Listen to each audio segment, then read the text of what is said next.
Hi everyone, thank you for joining us for a great webinar brought to you by Ian Martin. They're going to be talking about how to get jobs as an engineer. So before we get started, I'm going to quickly introduce, there's Jennifer. Hi Jennifer. Hello. We've got Haroon. Hey everybody. And there's Victor. How's everyone? All right, and I'm Sonia Siddiqui. So before I hand it over to them, I just want to make sure that everyone is properly connected. Just know that you are all in listen only mode. So if you're trying to talk to us, we can't hear you, but we will be taking your questions after the presentation. So please type your questions into the question tab when we start taking up questions towards the end. And make sure that you're using a laptop or a desktop computer and using Google Chrome. If you are using cell phone devices or a tablet per se, you probably won't get the full effect of the webinar. And your feedback is always important to us, so please do fill the survey at the end of the webinar. And as long as you have registered for this webinar today, you will get a recording a few hours later, so you can watch that again, you can share it with your friends and family. And just to tell you a little bit about ACCES, we've been around for over 30 years helping job seekers such as yourselves. Just in the past year alone, we helped over 34,000 job seekers, and we work with over 2,200 employer connections, such as Ian Martin here as well. And we have over 30 tailored programs, which include our bridging programs that are sector specific. And I'll tell you more about that towards the end of the presentation as well. We've got 6 locations in the GTA, 3 national programs, and online services such as the webinars that we bring to you. We do virtual open houses and virtual job fairs as well. And I'll tell you how to find out about those towards the end as well. So before we get started, I just want to ask where everyone is joining us from. So I'm going to launch a poll here. And if you could just select the option that's most true to you.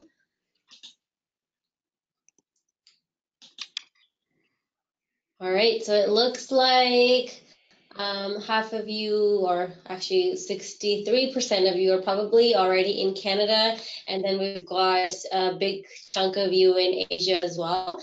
Thank you for answering that. And one last question, and I'm going to hand it over to this team right here. Are you currently employed?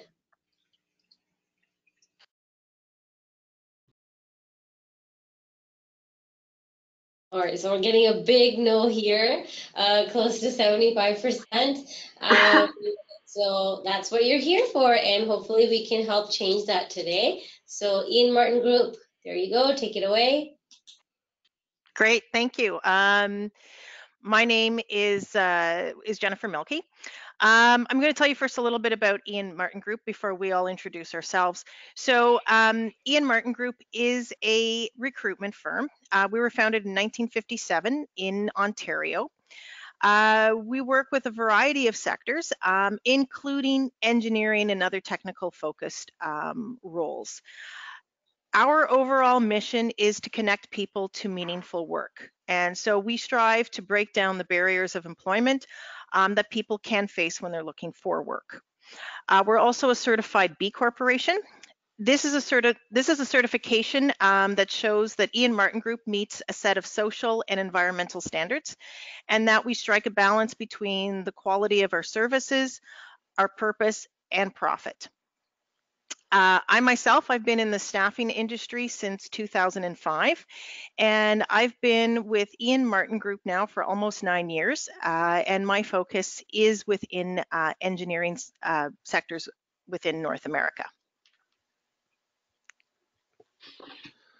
Hi, my name's Victor Milo. I work for Ian Martin. I actually work for Sterling, which is a division of Ian Martin where we deal with engineering jobs and all other disciplines also. I've been in the direct staffing industry for 5 years, but previous to that, I was in another industry where I did a lot of hiring. So I've been on both sides of the table, and I'm really happy to be here and share information with you guys today. Hi everybody, my name is Haroon Alvi. I've been with the Ian Martin Group for a little over 2 years. Most of my time out here, I've been working for the federal government as a proposal writer, and now I've moved on to the Ontario government as an account specialist, supporting our Ontario portfolio. I moved to Canada just 3 years ago from Pakistan, so I am a recent immigrant, and that's why I'm really excited to be part of this webinar. All right, thank you. Sonia, can you move the slide? Sorry, Perfect. there's a bit of a lag. So. Not a problem, not a problem at all. I think I remember that too from the last time we did one together. So I'm going to start off first with some sources that can give you sort of a view of the landscape with regards to the Canadian job market. I've listed a few sources here that would be, you would find relevant to engineers. There's Government of Canada, Engineers Canada. And what I noticed when I looked at the information, there seems to be stable growth for the next 5 years. Now, traditional engineering disciplines such as civil, mechanical, electrical, and computer hold the majority of these roles. The bulk of roles are found in Ontario, but that is due because of geography. Ontario is the center of the country. You've got Canada's capital, you've got Toronto, which is one of the bigger metropolitan areas, and there's a lot of head offices, and there's a larger population in those provinces. Within Ontario as well, civil engineering tends to top that list. Again, with, you're looking at buildings, infrastructure, things like that that would require civil engineering. But if you look a little bit more out towards the west, you see that the oil and gas industry is starting to pick up. So you're starting to see a bit of a trend in Western Canada. And then the other thing to keep an eye out for is that there seems to be growth within information and communication sectors. And what it has been by some experts attributed to is that there is a boom of startup businesses. And so when you think of that, there's lots of great ideas and there's lots of products coming into fruition, but they need the technical expertise of an engineer in order to make those ideas happen. So that's kind of a quick overview of what the job market looks like in Canada. So if you can go to the next slide, we kind of know now what we're dealing with. What's next? What do you need next to find your career here in Canada? And the first one that I like to start with is networking. Again, if you could switch the slide, that would be great.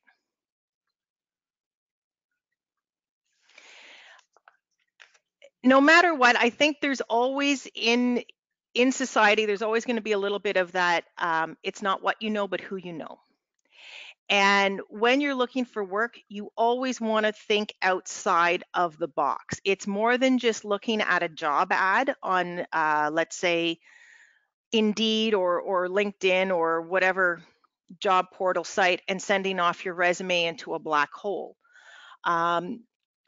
You want to connect with like-minded individuals or individuals that could help push your career forward within Canada. So some of the things that I always recommend to do is do a Google search of industry-related events and groups within your area. So that could be using things like engineer, a keyword search, engineer networking Toronto, or aerospace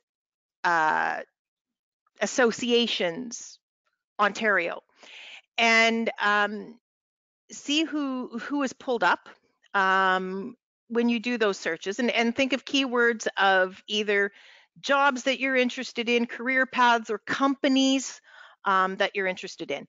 You want to look at professional associations or even some of the smaller groups. Like for example, on this particular slide, you can see there's a Facebook group for Professional Engineers Ottawa chapter. So, maybe you're thinking about getting your designation. You want to learn a little bit more. You want to connect with people. This might be an easy way to connect with somebody. You want to look at different cultural groups. there was one group in the Toronto area that I connected with that was called Hispanotech, and they assist Hispanic-speaking professionals with regards to advancing their careers within Canada, and they have a peer mentorship program where they would connect you with someone, within your field as well to help grow your network. I'm a real big fan of Eventbrite. You can, again, if you look at what I've pulled up here on the screen, it's again in Ottawa, but I did business and networking, and there's a lot of events that are free or low cost that you wouldn't necessarily know about. The other thing here, if you notice in the left-hand corner, meetup.com is a great way to connect with, let's say, language groups, cultural groups, business groups, even interest groups. So, again, let's say you are an engineer, but you're interested in opening a catering business. Maybe there's caterers, a group dedicated to foodies or something in your area. It's always thinking about how you can connect with them. Next slide. So now I want to talk about LinkedIn. This is now using social media in order to network and connect with people in order to grow your career. So I touched a little bit about, Facebook, for example, in the previous slide. LinkedIn is the professional social media site. So this is sort of the professional Facebook, if you will. And looking either within LinkedIn groups or even within Facebook groups, once you join different groups, look at who the members are within those groups. So for example, can you connect with someone on LinkedIn or even do a search of who went to your school that's in your area? So let's say you have an electrical engineering degree from University XYZ in Madrid. Is there somebody in your area that maybe has the same degree, maybe graduated around the same time? Can you connect with that person and find out what their experience was like to grow their career within Canada? Are there people, look at where you want to work. So let's say you want to work for Ian Martin Group. Look through the employees under that company. Do you get a feel of the demographic of people that work there? Is there someone perhaps that maybe has a similar career path or education path to you, and that maybe you want to connect with them and ask them a few questions? Connect with these people. Let them know why you've connected with them. Ask them if they have 5 minutes for a quick call to talk about, what they do, or a little bit about the company that they work for, and let them know that you're interested. They may not be the person to get you the job, but knowledge is power. So the more that you know about where you want to work, the easier it becomes when you want to tailor your resume for that job, or you want to write a cover letter, or let's say you do get to an interview stage, that you know a little bit about the culture of where you want to work. The social LinkedIn is also good for, let's say you do get an interview. Who is interviewing you? Do you want to look that person up on LinkedIn? Like what is their career progression? Maybe they have a similar educational background to you. Maybe they have, if you look under their volunteer work, they're volunteering for an organization that you've maybe worked with in the past, or that you've been interested in volunteering. They're great icebreakers when you come in for an interview. Now, using my LinkedIn profile here very quickly, I'm going to talk about how you can present yourself on social media. I always like to start off with your profile photo. When you've applied for a role and you get to an interview stage, more often than not, the people that are interviewing you are going to look at your LinkedIn profile. And this is going to be your first impression. So you want to have a very clear, well-written profile that states who you are, what you do, and it addresses any questions that may arise, and that the information in your LinkedIn profile matches your resume. So, for example, if you list a 6-month contract on your LinkedIn profile, but you don't put it on your resume, now you're starting to see discrepancies, and that could be a red flag for certain employers. So looking at starting with your profile photo, you want to always use a clear head and shoulders photo. It should be professional. So, pictures of you partying in university, probably not a good photo. I see sometimes people will post photos of doing things that interest them, which is great.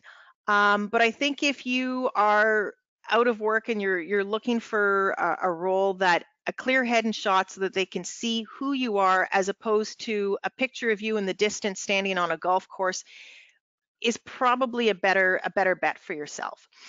The one thing that I notice sometimes on LinkedIn profiles is I see people have used, it looks like a government issued ID photo. So whether that be a passport photo or a driver's license photo, it is a head and shoulders shot, but the photo isn't giving off the sense of that you are approachable. They're very cold. They lack sincerity. Employers are looking for people who they feel will be engaged with their organization. So I think something that's shows a little bit of personality or warmth, like a smile, is the best bet to go for. You want to take advantage of the introduction. So this is sort of underneath my name and my title. I talk a little bit about what I've done over the years, a little bit about what my focus is, where I am now, and I also hit some of the specialties. You can talk about any of your career accomplishments. So if you have published papers or something like that, you can mention those briefly. When you list your employment in your LinkedIn, think of it as a mini resume. So, put where you've worked, your title, the dates, and then a line or two, maybe about what you've done or a little bit about what the company has done. It should be brief. It shouldn't be as in-depth as a resume, but just to sort of give somebody a snapshot of what your career is like. You definitely, in your LinkedIn profile, you want to verify your spelling. You want to verify your grammar. You want to verify that there's capitalization used properly and that your dates are accurate.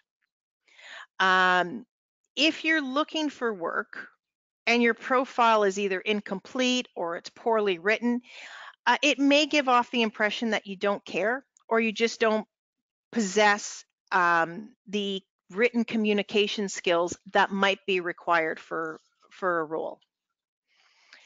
And I think that is all I have about networking and social media.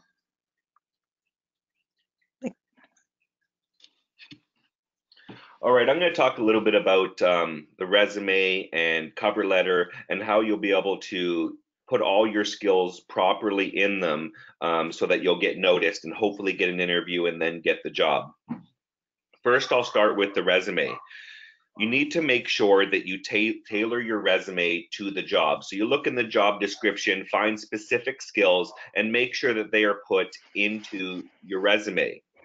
You need to make sure that you're not assuming that the person reading your resume knows what you do or what you have done. You got to make sure those skills are in there. Also, a lot of companies use artificial intelligence or computers to first screen their resumes, and what they're doing is looking for keywords that would be in the job description that are in your resume. And if you have them, then the resume will be passed on to someone in HR, possibly the hiring manager. And you need to make sure you don't assume they know what you've done. So you've got to put that critical information in your resume. You need to list your skills but you don't want to go on and put everything in there. You want to list them. Bullet point is fine. You don't have to put everything in a nice written paragraph, because a lot of times when they look at your resume, they're going to look and scan it. And if things are in bullet point for like your skills or ability, it'll be easier for them to find and notice what you've done. Also, I would go 10 years back on your resume. Anything past 10 years, you don't need to go into detail on. If they want to know something past 10 years, they'll ask you. Other than that, you focus on the last 10 years and you let them know what you've done. Make sure when you're looking through the job description, you don't copy and paste stuff in the job description and put it in your resume. Make sure everything's always written in your own words. Make sure also that you list dates, start dates and end dates for your jobs, and also for your education, when you started, when you finished your education, and that you've completed it. Keep your resume to the point and try not to ramble on about a job. I've seen resumes where underneath the job they have half a page of writing on what they've done. It's very easy for someone not to really pay attention or to miss something. So underneath the job, you can be concise and put it in bullet form, the skills and abilities that you have done.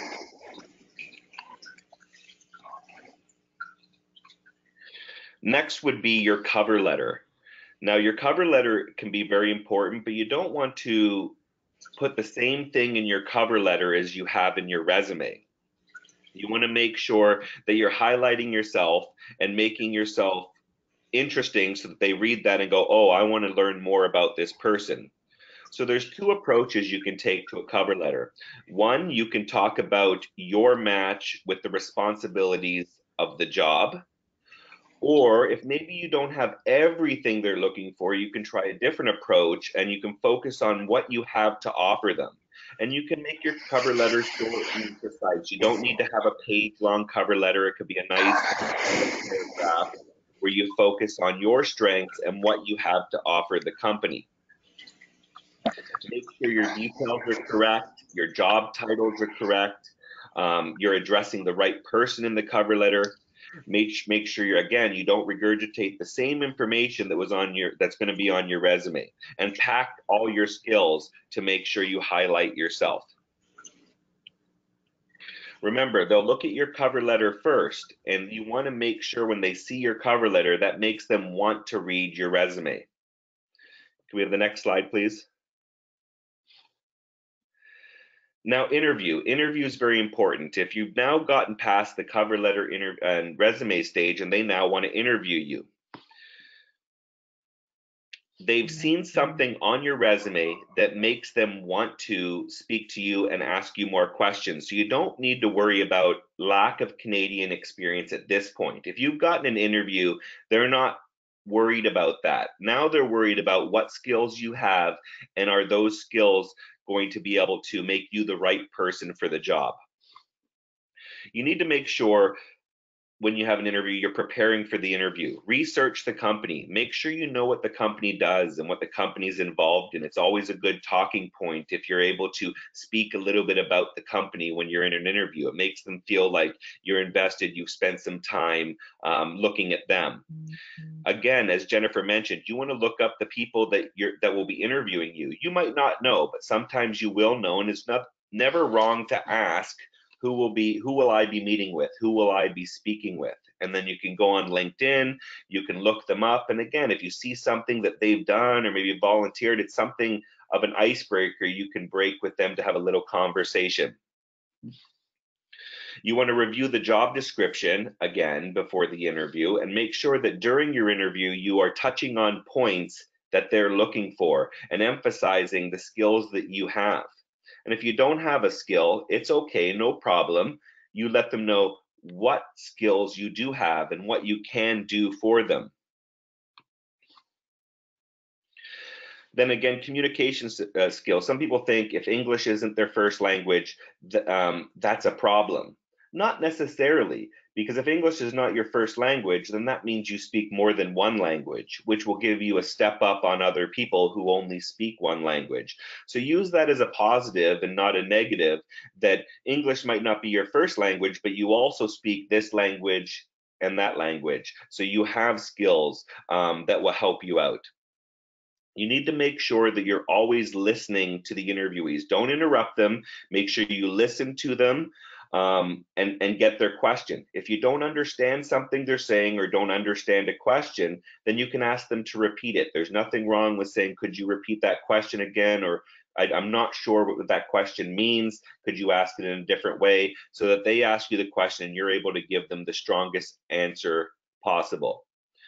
Again, you don't want to speak too quickly. You want to make sure that they can understand you and get the proper information. Eye contact is another big one. The person speaking to you, when you answer them, make sure you're looking at them. You're making eye contact with them. If you have an interview and it's a panel interview and there's multiple people around the table, that's okay. Just make sure you focus on the person that asks you the question. Don't worry about everyone else around the table. Just look at the person that asked you the question and focus on them. Make sure you keep your answers to the point and on topic. I will, next slide, please. That will move us on to the STAR method. In a lot of interviews, you'll be asked behavioral questions. And what a behavioral question is they're going to ask you a question relating to your previous experience, because they believe that what you've done in your previous job is what you'll probably do or how you'll perform in your next job. So when they ask you these questions, you need to be very specific. You need to use what we call the STAR message, giving the situation, set the scene, giving the task, describe the purpose, the action, explain what you did, and the result, share the outcome. You need to make sure that you're doing this and not going off in different directions and telling them a big story. So the best way for situation, you want to provide the context: who, what, where, when, why, and how. What was the situation? Then the task, what your responsibility, what you did in this particular situation. Then action, how you completed the task, how you met the challenge, what you did there. And then the result, the outcome, good or bad, they always want to know what the outcome was, what you learned, and what you took away from it. So for example, you could get a question that says, tell me about a time you had to complete a task under a tight deadline. Describe the situation and explain how you handled it. So your answer could be, well, typically I like to plan my work out in stages and complete it piece by piece, but I can also complete work under a tight deadline. So the situation, you'd say, at my previous company, an employee left days before a big project was due. So that's the situation. The task was, I was asked to take over this project with only a few days left to learn and complete the project prior to the deadline. So now we've got the action. What did you do? So I quickly rounded up a task of 5 people. We delegated the work out evenly to make sure that we were able to meet the deadline. The result was we all completed the assignment with a day to spare. We actually were a little bit ahead of the tight deadline. So what this is doing is you're making sure you're letting them know everything that happened in that particular situation and what part you played, and then what the final result is. They do always want to know what the final result is. You need to understand that behavioral questions will most likely come up in your interviews, and if you use the STAR method to answer them and just be precise with your answers, the outcome will be much better. And the last thing is, make sure you always prepare questions ahead of time for the interview. Maybe it has something to do with the company. You know, where do you see the company in the next 5 years? Or where do you see this position growing into in the next 2 years? Whatever the questions might be, you could prepare them ahead of time, have them written down, and then when it comes your turn, make sure you ask a couple of questions to them. And that also shows your interest in the position and that you spent a little bit of time before you came in for the interview. Next slide. All right, thank you so much, Victor. So now we're going to talk about what to do when you lack Canadian experience or if you're overqualified. So this sort of reaches out to all the newcomers to Canada. The first thing I have on there is skills and understanding of Canadian standards. So every industry in Canada has different labor codes and safety codes, and it's really important for newcomers to familiarize themselves with them. Each of these labor and safety codes have their own certifications. And then all of these industries, for example, oil and gas, construction, all of them have their own specific certifications that you can do in order to stand out from the other candidates. And those certifications show to your employer that although you have experience, don't have Canadian experience, you have these Canadian certifications that bring you to the same level as everybody else. An example for that could be, for example, my father is a surveyor, so he's also in the engineering industry. And although he's been doing surveying for 20 years, to be able to work in Ontario, he had to have that Ontario Land Surveyor certification. And then similarly, if he was applying for a job in Alberta, he would need the Alberta Land Surveyor certification. And there's many, many out there. So do your research, find out for the job that you're looking for, what are the certifications that they require, what knowledge is it that they require, and try to get that either through a local college or online. And there are many, many different ways you can do that. One thing that comes up in that is that there is a cost attached to getting these certifications, going for those classes. Windmill is an organization that offers these microloans to upgrade your qualification. Windmill offers loans to not only just skilled immigrants, but refugees as well. So if you fall in any of those categories, get in touch with Windmill and find out if you're eligible for a microloan to upgrade your skills to Canadian standards. The next point I have on there is Canadian workplace culture. It is very important for us to understand what the Canadian workplace culture is in order to be successful. The culture is very collaborative. There's a lot of teamwork, and that requires some good interpersonal skills. So one thing that I learned when I came to Canada is that you have to be extremely polite in the way you communicate and in the way you talk over emails.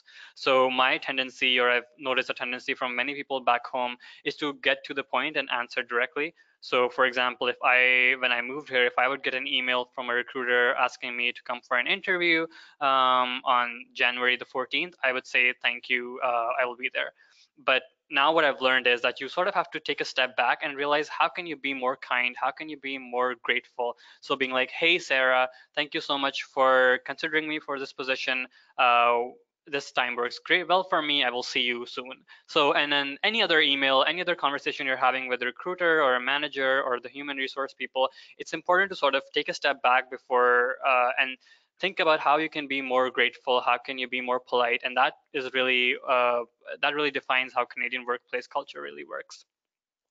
What else is there? There's conversations. So when you're having conversations, as an immigrant, we tend to be a little tensed and we're not as relaxed as the local people around us, and that makes us give short answers. What I always suggest to people is to share stories instead of saying, for example, how was your weekend? How was your commute when you're there for an interview? Add a story about, oh, I took the GO train, or I took the subway and I had a great commute. Or for example, if they're asking you about your weekend, instead of just saying it was good, try to add a story about what you did.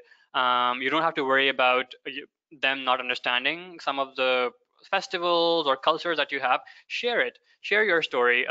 Canada is a very multicultural place, and everybody really appreciates your uniqueness. So just share whatever stories you have about back home, about your weekends, about your days. That just increases conversation, makes you more comfortable, makes the other person see you as more friendly, and just improves your relationships. The second thing, actually the third and most important thing, is asking questions. So again, as immigrants, we tend to feel like if we ask too many questions, we might look like we're incompetent or we're not as smart, which is actually not the case. Asking questions and doing things right is the better path. So ask questions, like whenever you're confused, whenever you don't understand something, that the context behind something, ask questions. Make sure you're engaging as much as you can instead of sort of trying to figure it out on your own and doing it wrong. So my advice to all the newcomers to Canada always is to sort of ask questions. Everybody knows you're new to Canada, you don't have that context or history. And whenever, for example, you're in an interview or a job, it's always great to ask questions and do it right than to sort of not ask questions and do it wrong. And so the next thing I have on there is communication skills, and that takes practice.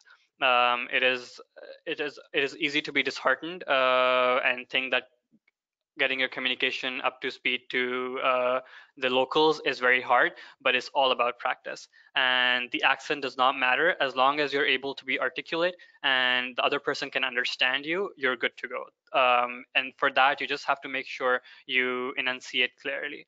So one thing that I struggle with is that I talk too fast, and I'm probably talking too fast right now as well. So whenever I'm talking, I try to remind myself that I have to pronounce and enunciate my words clearly so that the other person is able to understand me. In other things for communication, what you could do is sort of step out of your comfort zone and network with people, with local Canadians. So you have to strike a balance between meeting with people from back home, because that's always easy, that's fun, they get our culture, they understand the kind of things we like to do. But it's also important to sort of step out of that comfort zone and mingle with people who are local. And for that, you could join groups, you can join associations, you can volunteer your time, just so that you can meet those people, practice your English communication skills, and be able to translate that in when you start work or when you're at an interview.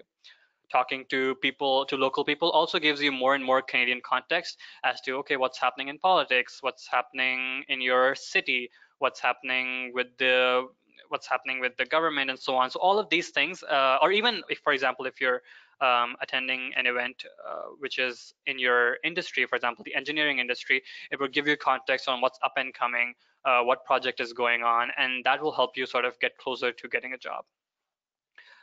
Technical jobs, although we feel like technical jobs might not require as much communication, but they do. Communication is key, and therefore it's important to remember that practicing your communication skills will always take you a step ahead when it comes to finding a job in Canada.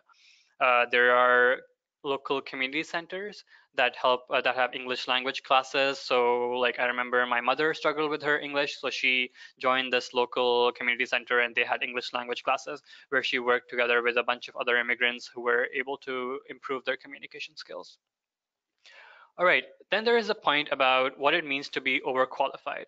So what happens a lot of times is that our experience from back home, even if it's 10 years or 15 years, doesn't exactly translate well into the Canadian job market. And because of that, we either apply to jobs that we're overqualified for, or we're not applying to those jobs at all. How I would definitely suggest that we should apply to whatever job we feel that we can do, and it's all about sort of tailoring your resume for that job. So for example, if you've had 20 years of experience as an engineer, and you've done all sorts of projects, that won't help when you're applying for a specific position. What you need to do is sort of highlight how the employer really wants to know how can you do that job. And that goes back to how Victor explained in terms of highlighting experience in your resume. So the same applies to being overqualified. So instead of saying, oh, I have 20 years of experience doing this many projects, try to focus on what the role is looking for and highlight that in each of your experience. So for example, if you were at Ian Martin Group for 3 years, instead of saying everything, try to bring those things that you've done that relate to the job to the top of your description. And that sort of helps the employer see that you can do this job. Another point about being overqualified, and for example, if you do get to the interview stage, is being confident. Is saying that is showing that you do have the skills. And for example, even if you don't have that specific software knowledge that they're asking about, you can, instead of saying no, I don't have it, you can say no, I don't have that experience, but I've worked with these 5 different softwares that do the same thing, and I was able to pick them up really fast, so I can easily learn this one as well. And I've researched on it, and it seems like a very simple software to use, and so on and so forth. So just be confident and try to sell yourself. You're really branding yourself, and you're really setting up yourself up for success when you are confident in whatever you say. Then I just had some general advice on there. I just want to remind everybody that you do have the skills.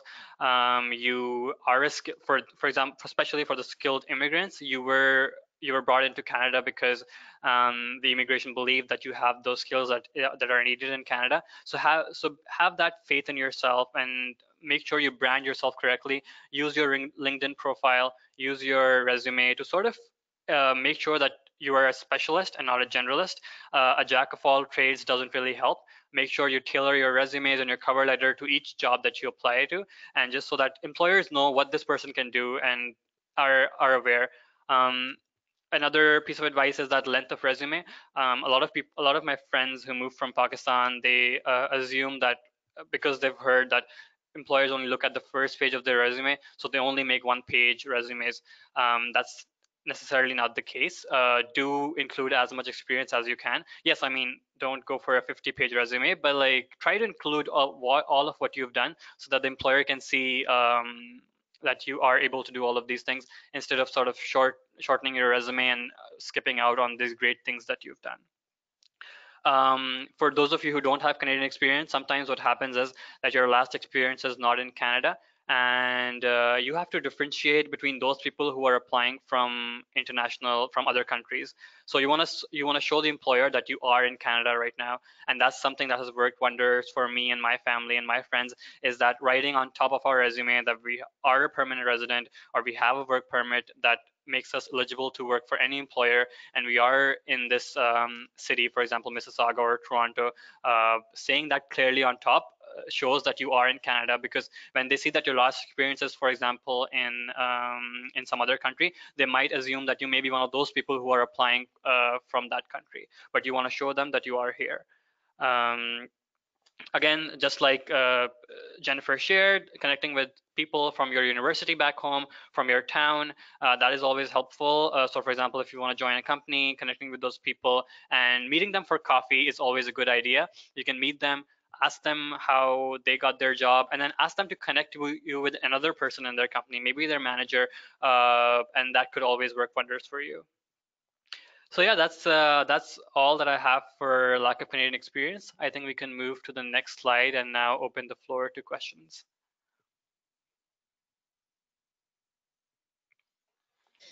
Thank you, everyone, for all that input that you have for our clients here. They've already started asking questions. So for those of you who haven't typed in your questions, please type them in, and we will start taking them right now. So, oops, 1 second. So the first question that I have is here. Sonia, did you want to open up our webcams again? Sure, yeah. Let me just.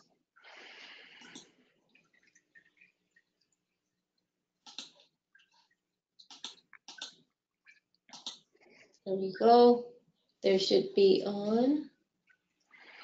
All right, so everyone, you can start typing your questions into the questions tab.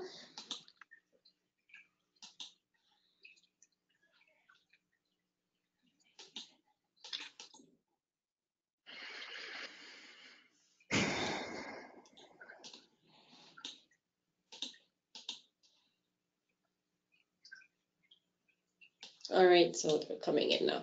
All right, so there's a question here. If I tailor my resume for a specific company, it would have some differences with my LinkedIn profile. What do you do in that case? Well, I mean, it would depend on what the differences is. I mean, there should show no break in employment. It should show no difference. You should be able to write a resume and write a LinkedIn profile with your hand over your heart, with, you know, companies, job title, and dates. You know, the content becomes a little bit different. So for example, if you're applying for I'm going to use my own example. So, you know, I've done both account management and I've done recruiting. So, you know, I've worked for Ian Martin Group since January 2011. There's no difference in the break. My title has been technical recruiter for most of my career. But at the top of my resume, I'm going to include the bullet points that talk about my account management skills if I was going down that route instead of recruiting. And yeah, and if you are tailoring your resume to highlight your experience for a specific role, make sure that your titles and your durations and dates are on LinkedIn and your resume always match. What you include in your resume to sort of tailor for that role doesn't really matter, because as Jennifer said, your LinkedIn profile isn't supposed to have all those roles and responsibilities in full detail, whereas your resume is supposed to be more detailed. So whatever you tailor to sort of bring to apply for that job, that's okay. It will match your LinkedIn profile, because your LinkedIn profile is just a summary and only has the titles and dates which will correspond. And that also goes about being honest, because you want to be honest in both places. And tailoring is basically about highlighting the things you've already done that relate to that job. And Thank you. just Yeah, in case you could have forgotten, maybe there's, when you read the job description, you might see a couple of things in there that maybe you have those skills and you haven't put them in your resume because maybe you assumed they knew, or maybe you didn't think they were as important. So that's where you would add those things in under a specific job that you've done those things. But as they've said, your LinkedIn is more general, where you'll be more specific on your resume. thank you. Another question here is about the LinkedIn profile, about the headline of the profile. So what goes there? Is it the position, or is it what your expertise? What are recruiters looking for? Well, I tend to, when I'm doing my LinkedIn profile, I put my name and I put what I do.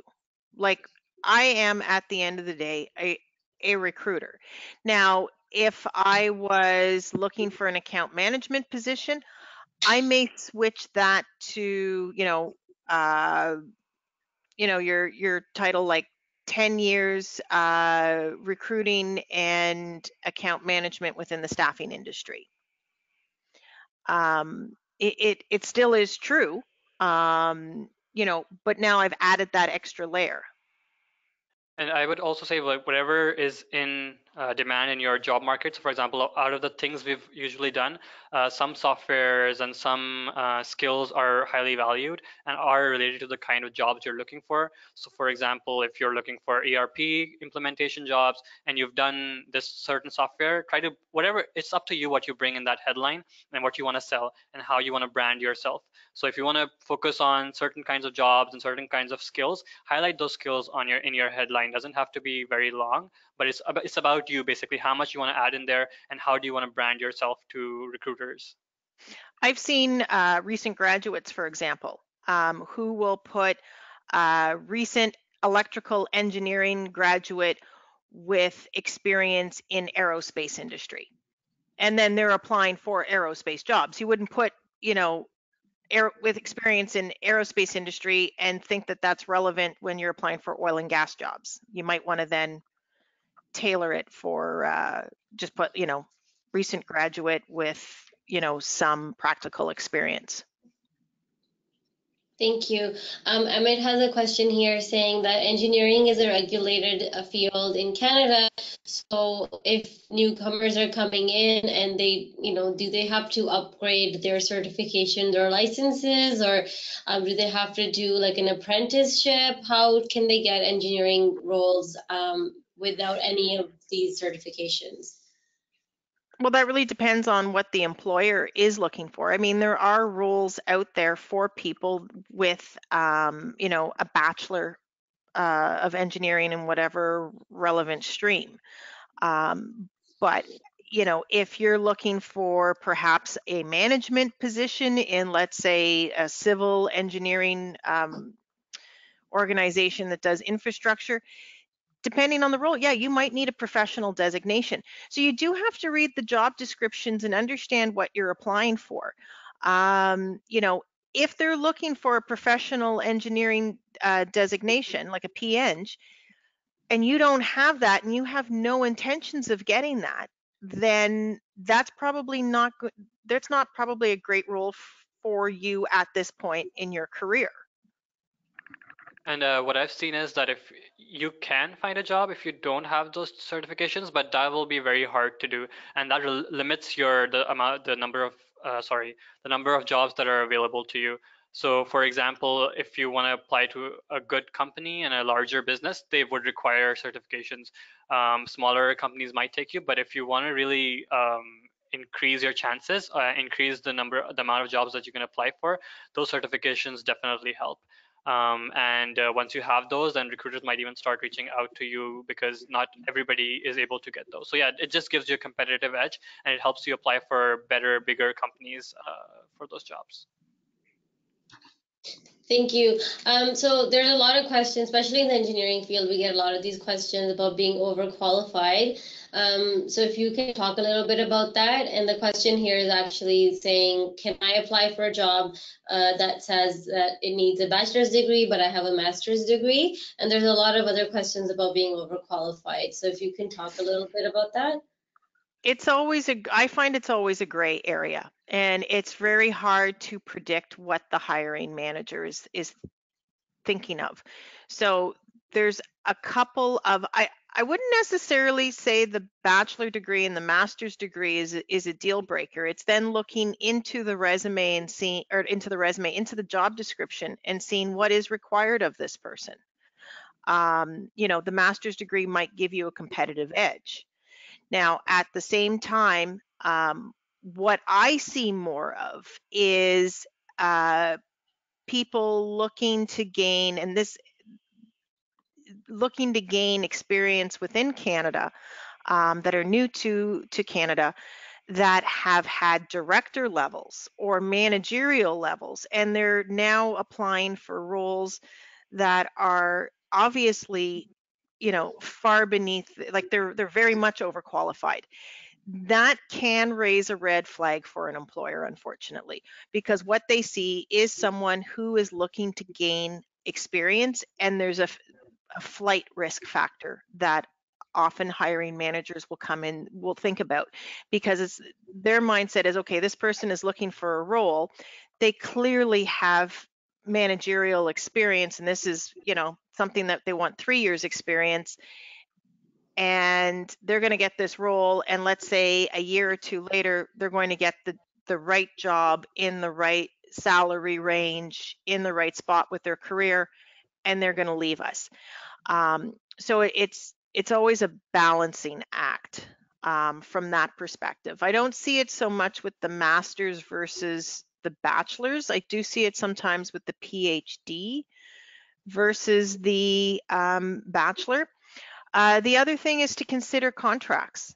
There's a little bit more flexibility in taking someone on contract who might be overqualified, because there is less investment on the employer side. Like let's say it's for a particular project, it's going to end in a year. Let's take this person on. So you might not find it as often with contracts. I don't know if Haroon and Victor have anything else to add. I think when it comes to also your resume, if you're applying for a job and you're like, man, I'm really overqualified for this job, you could take some things out of your resume.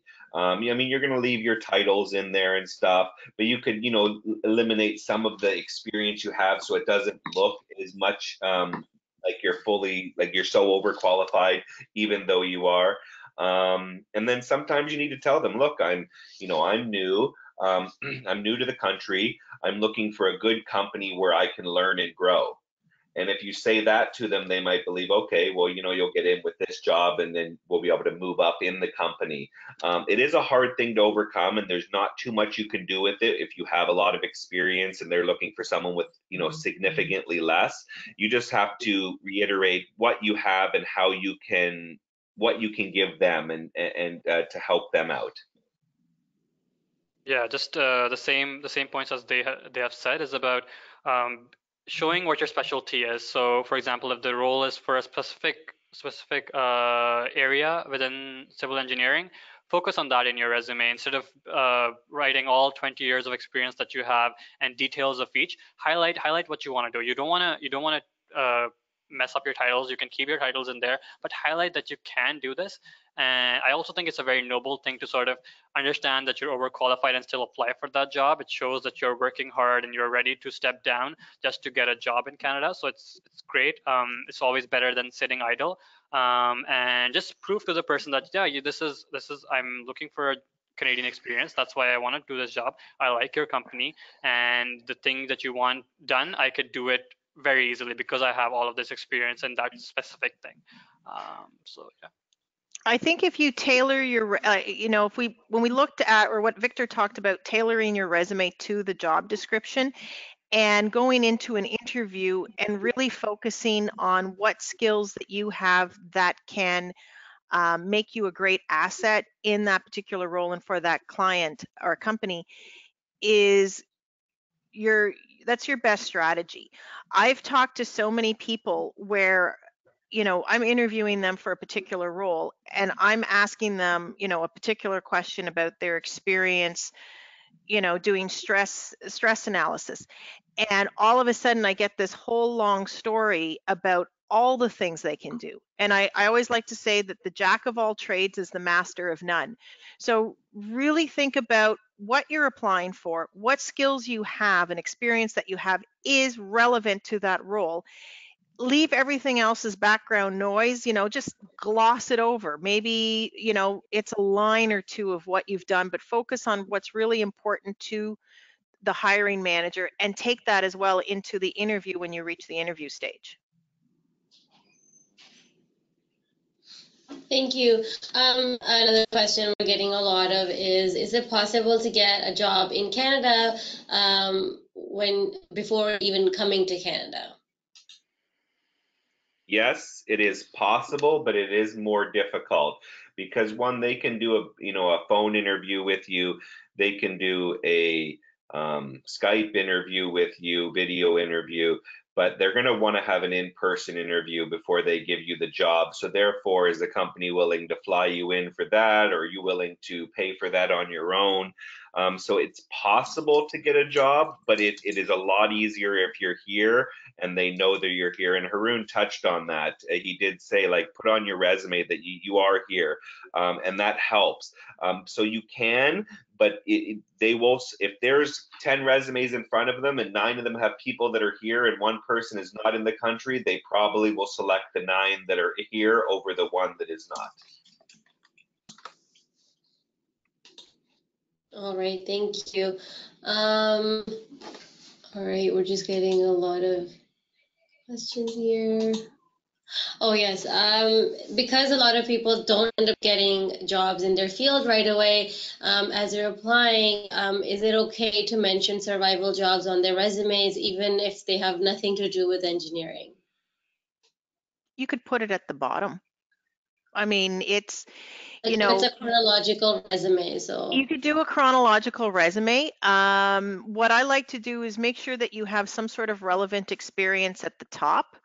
And if it is a role that is, like, let's say you've come to Canada, you can't find a role in your field and you're working as a clerk in a veterinarian's office, like, you know, completely not relevant. All that has to be is 1 line.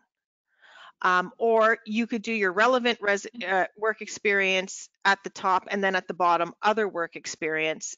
It's still chronological. It's just stuff that isn't relevant is listed at the bottom.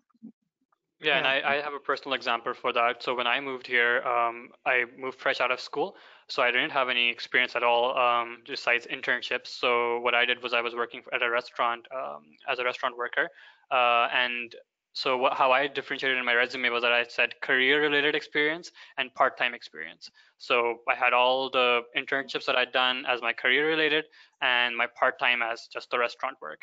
And it actually did help me in all of my interviews. They would ask like, oh, you have this on there. I was like, yeah, I mean, it's customer service experience. It gets food on the table. So I mean, it shows that you're not sitting at home. You are someone hardworking, and I think it could make a difference. So yeah, you could include it, but do separate it because you, at the end of the day, the focus is on the skills you have for that specific role. You could also have a line at the top of your resume, 1 or 2 lines where you explain yourself, and you could be like, engineering professional with 15 years experience in X, Y, and Z, currently working outside of my field. And then that shows them right at the beginning. Then underneath you have skills and abilities, and you'll highlight all your skills and abilities that you have for the engineering field. And then at least they know what you're looking for, who you are, but why you're currently outside out your field. It's not so hard. They would prefer to see someone working than 2 years of nothing on their resume. And don't forget to include, like, if you are volunteering, that is relevant work experience. Like, you are, showing that you're taking time to get involved in your community.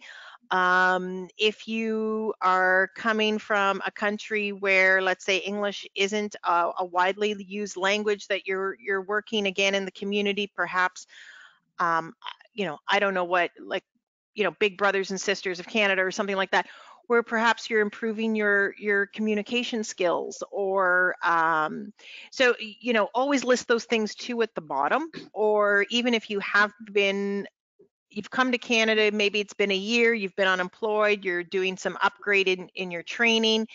If you put all of those things in of what you've been doing, then it shows that you're active. It shows that you're taking the steps that's to find meaningful work.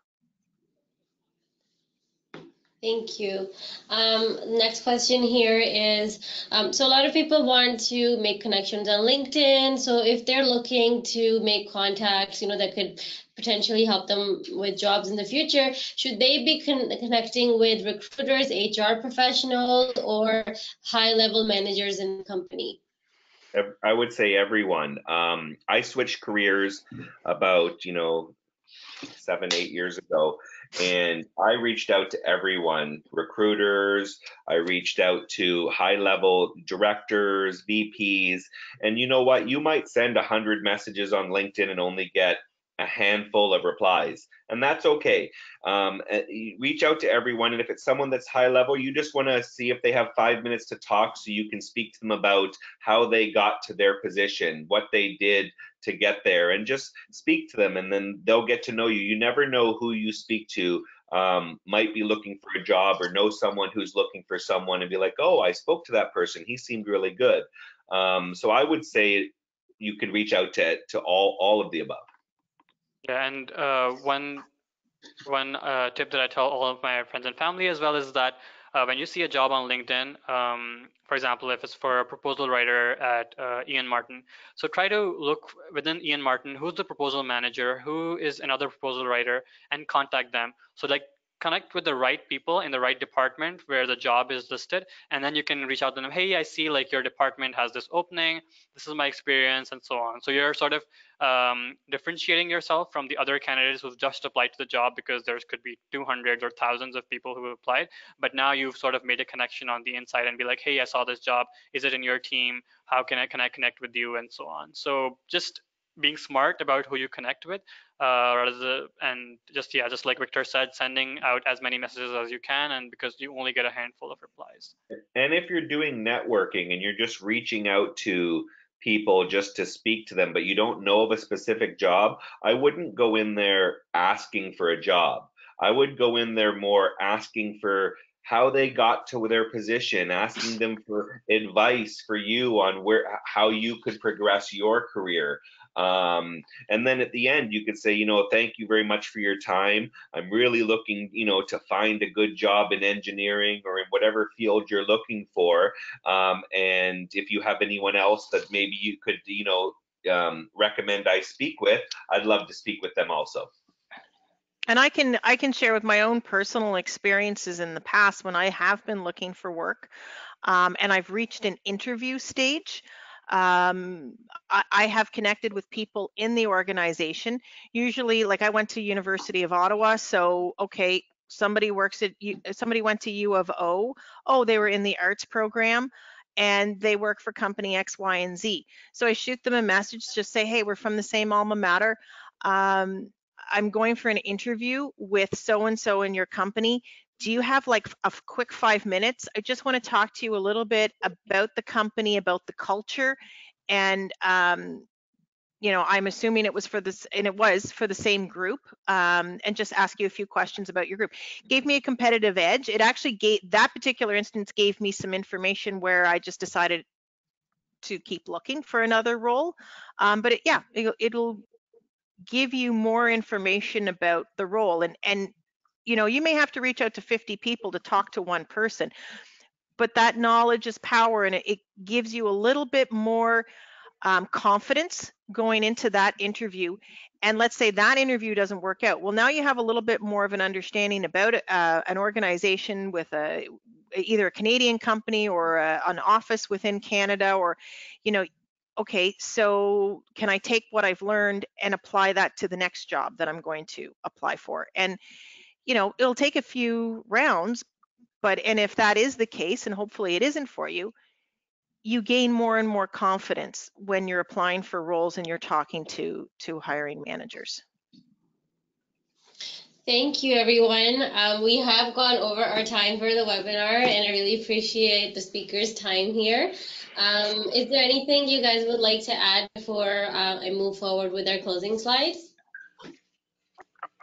I think that everyone just needs to realize they have the skills and ability to get the job, and they need to not be discouraged if they're not getting calls for interviews or people aren't responding to them on LinkedIn. When I was changing jobs, I believe I was looking for work that I wanted for well over a year without getting a lot of responses. So it's not just, you know, new immigrants that are coming in that aren't getting calls. It is just the job market and what it takes to get a job, and to realize that you are valuable and you do have skills and you can get a good job, and just to keep at it, because it is a lot of work. Finding a job is a full-time job in itself, and it is a lot of work to do it, but you all are capable and will be able to find meaningful work in Canada. Thank you. So again, thank you to our presenters for going over this topic today. If you still have any questions, you can email us at onlineservices@accessemployment.ca. And we also have a lot of resources online, and including past webinars, anything to do with resume building, other job search tips, interview questions, networking, all of that on our website. It's on our website. You click on ACCES, and any of those tiles will lead you to what you're looking for. Our next webinar is on Thursday, October 10th. It's called Making Sense of Coffee Chats. So if you're interested in networking and how to meet people to build your network, register for this just like you registered for today's webinar on our website. And just going to quickly go over, a lot of people were talking about getting jobs before you land in Canada. We offer pre-arrival services, so people who are on their way to Canada and have their PRs, and if you fall in any of these categories, you can email cec@accessemployment.ca, and we can start helping you with your job search before you even come to Canada. And yes, we are on Instagram now, so we are very active on our social media. If there's anything that's going on, whether it's online or happening in-house at ACCES, we only post it on our social media. So follow us on Instagram, Twitter, LinkedIn, and Facebook, and stay tuned for more webinars coming this month. And again, a very big thank you to the Ian Martin Group team. Thank you so much for joining us today. Thank you for having us. Thank you. All right, everyone, have yourselves a great day ahead. Bye. Bye.